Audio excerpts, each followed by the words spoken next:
We are joined by policy expert Yomi Fawehinmi. Thank you for joining us.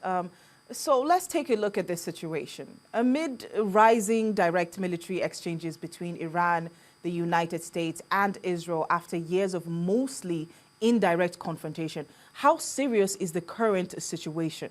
I think it's serious to the extent that we really don't know what could be the next steps from any of the side, especially from the side of the Iranians. I think it's serious to the extent that what the Iranians have done is to go after some of the assets of the United States in the Gulf region. So they were targeting some of the US assets. Of course, that affected other countries. So I think it's serious to the extent to which other countries, if Iran goes after US assets in those countries, may get involved. So rather now, it's more currently looks as if it's an issue between the US, Israel on one hand, and Iran. But I think Iran wants to draw more countries into the conflict and make it more complicated, and therefore going after those assets in those countries. So if that happens, then it will become a tension from various dimension. I also think it will be very serious because some people are believe that there are some capabilities that Iran has that we do not know. And some people argue it could have some elements of chemical nature. So it could be as serious as that. Of course, we also should not forget the role of a country like China, the role of a country like India, and the role of big countries like Russia. Would they want to get involved and take a side? So to that extent, we don't know what is going to like be the next step, and that's what makes it really very serious because things could escalate, and that's why the UN Secretary General mentioned the question of both sides not de-escalating. But it's not likely anything will get de-escalated because of the fact that every person has to prove a point, and that's why this started even in the first place. All right, so should we be expecting a larger situation coming out of all of this, based on what you've just said? I mean, I don't know whether it's okay to be pessimistic, optimistic, or be objective. I mean, let's go back in history. Last year, the U.S. did some attacks in Iraq, claiming they targeted some nuclear stations. Many people expected Iran to react in a very, very hostile, confrontational manner. We didn't see much of that. So, is it possible that what the U.S. did last year, this is further degradation of their capability, and that Iran may not be able to respond in any particular way, and then it could just pass by? That's a very strong likelihood. But because of the fact that Iran has gone after assets, if you allow me to use what more closer access to them, more softer assets to it, then it could be an issue going forward. But I do not think that Iran will have the capacity to do a sustained confrontation in this manner based on the antecedent of 2025. But again, you do not know what could happen if other countries get involved and get to either arm either side or had their own dimension to it, and that could become more problematic as the case may be. I don't think it's going to be something that will take a long time because of the fact that I think significant degradation happened last year to Iran, and then it seems to have been continued this year. And maybe they will not have that capacity to respond as much as they should. All right, so we've seen the United Nations Security Council has now stepped in and they're currently in emergency sessions, and we have global diplomatic pressure that is increasing. What concrete action can the United Nations realistically take to prevent any further escalation in Iran? I think the United Nations is in a little bit of a bind. On the one hand, you don't want escalation, but on the other hand, somebody needs to get Iran to not be what it currently is. I mean, so, there is a question of there have been scores of weeks in which there have been protests in Iran. There have been accusations and evidence of the government going after people, killing people. There have been protests. There have been allegations of corruption against the government. The Iranians have requested for a better country.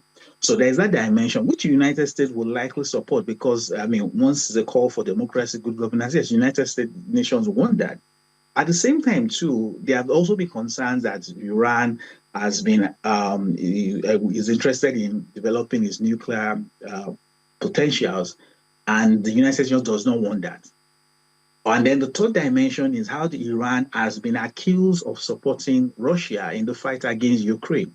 I mean, there have been allegations from the Ukrainians that Iranian is part of the strength of the Russian sustained attack on them. So when you look at those three factors, you realize that United Nations may likely be in a state of how best do we do this? If we say if we say let there be peace, and they continue to try to build up their nuclear capabilities, then there will not be peace on the long run. At the same time, should we say there should not be peace, or should we ignore the demands of the Iranians? For me, I think what the United Nations will likely want to prioritize first is the demands of the Iranians. And that's what I think should be everybody's interest in this. What do the Iranians really want? Based on what you say, the Iranians want they want a better life. They don't necessarily want a war, but they want a better life. They want democracy. They want government that serves them. And I feel that's where the United Nations should put its citations after. So we still cannot confirm who is alive, who is not alive in terms of leadership. And so next steps should then be conversations around who leads Iran? What kind of capacity does that governing body has? And what is their commitment to sustainable development? What's their commitment to peace? What's their commitment not to go after nuclear energy or nuclear power to cause destructions around the world? So it's those kind of conversations I think we should prioritize so that the life of the average Iranian becomes better and not becomes worse after this, as against, because we have seen similar things happen in some countries that did not make those countries a better place. I feel we have an opportunity to make Iran the dream that the citizens want it to become. All right. So there are other international bodies that are currently stepping in and also speaking about this issue and seeing areas in which they can equally intervene. Now, as they usually say, too many cooks in the kitchen. How can these bodies collectively work together to effectively quell and manage the situation that's currently going on in Iran and stopping it from spreading into a broader regional war? Well, it's going to be tough. I mean, because it's actually, the Middle East, anytime there's a challenge in the Middle East, it usually has various nuances, dimensions. So there is the part of the Iran, there's a part of Israel, there's a part of Saudi Arabia that wants to show dominance in that region. And well, there's a part of Turkey that has a lot of powers and influence. There is a part of the other part of Asia that have interests in the Middle East. So it's really going to be difficult to have a coherent strategic response because of the fact that the Middle East has become the hotbed of global conflicts, and there have been sustained years. I mean, interestingly, I saw some people this earlier today saying, "Oh, but why would the U.S. strike Iran during Ramadan?" Now, so there are some people that are already putting a religious dimension into it. So you may be shocked that, for example, you likely get some countries where you may have protests, wherein some people we claim that they have there's a religious dimension to all of these things, and they want to ensure that the religion gets involved in it. So it's likely going to get a bit complicated, and that's why we need to have a quick solution to what we're doing. All right, so given the strategic military capabilities of both the United States and Israel and their existing security roles across the region, how significant is their involvement in determining the scale and direction of this conflict that is currently ongoing in Iran? So can you come again with your question, please? All right, so I will take it again. How significant is the role of the United States and Israel in determining the scale and direction of the conflict going on in Iran? I mean, great question, and thanks for asking. I mean, technically, they are the protagonists.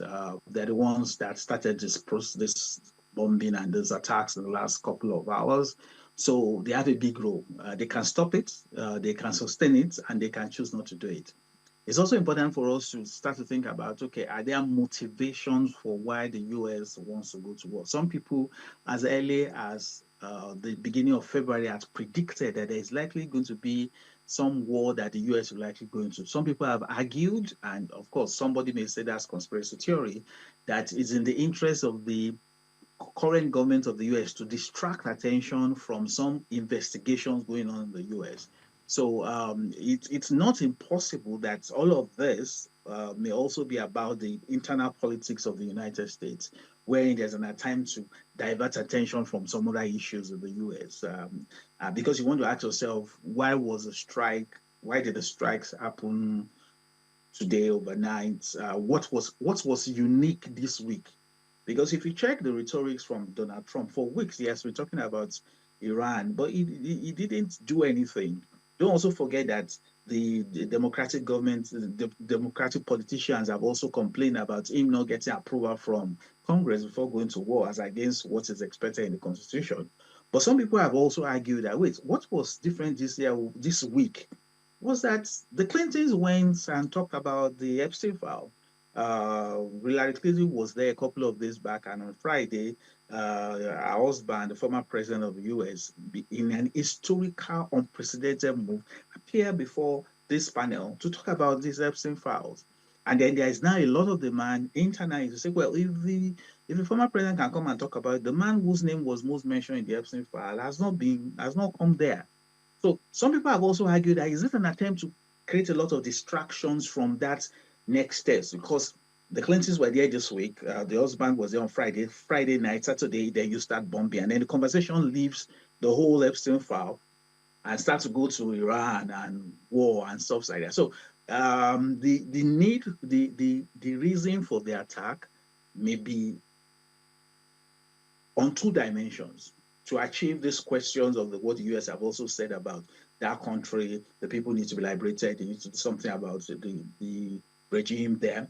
But there is also seemingly that some self-interest, internal US politics in all of this. And of course, once the US goes in the direction, Israel will follow the direction. So the Israel government is also towing along, because they understand the dynamics of ensuring that things remain the way they are, as the case may be. So all of that could influence how it goes.